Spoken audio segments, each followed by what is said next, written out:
റമദാൻ റമദാൻ.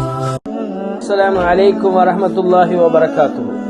പ്രിയമുള്ള മുഅ്മിനീങ്ങളെ, പരിശുദ്ധമായ ഖുർആനിൽ ചോദിക്കുന്ന ഒരു ചോദ്യമുണ്ട്. നിങ്ങളുടെ സഹോദരന്റെ ശവശരീരം തിന്നാൻ നിങ്ങൾ നിങ്ങൾ ഇഷ്ടപ്പെടുമോ? എന്നിട്ട് ഖുർആൻ പറയുന്നു, ഇല്ല, നിങ്ങൾ ആരും അത് ഇഷ്ടപ്പെടുകയില്ല.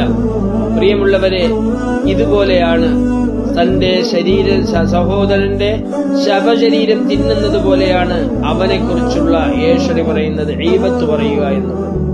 നബി സല്ലല്ലാഹു അലൈഹി വസല്ലമ തങ്ങളോട് ഒരാൾ ചോദിച്ചു, നബിയെ, അപ്പോൾ അയാളിൽ ഉള്ള കാര്യം പറയുമ്പോഴോ? അപ്പോൾ നബി സല്ലല്ലാഹു അലൈഹി വസല്ലമ തങ്ങൾ പറഞ്ഞു, ആ ആളിൽ ഉള്ള കാര്യം മറ്റുള്ളവരോട് അയാളുടെ അഭാവത്തിൽ പറയുമ്പോഴാണ് അത് ഗീബത്താകുന്നത്.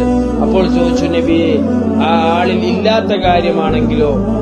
അപ്പോൾ പ്രവാചകൻ സല്ലല്ലാഹു അലൈഹി വസല്ലമ തങ്ങൾ പറഞ്ഞു, ഇല്ലാത്ത കാര്യമാണെങ്കിൽ അവന്റെ സഹോദരനെ കുറിച്ച് കള്ളം പറഞ്ഞു.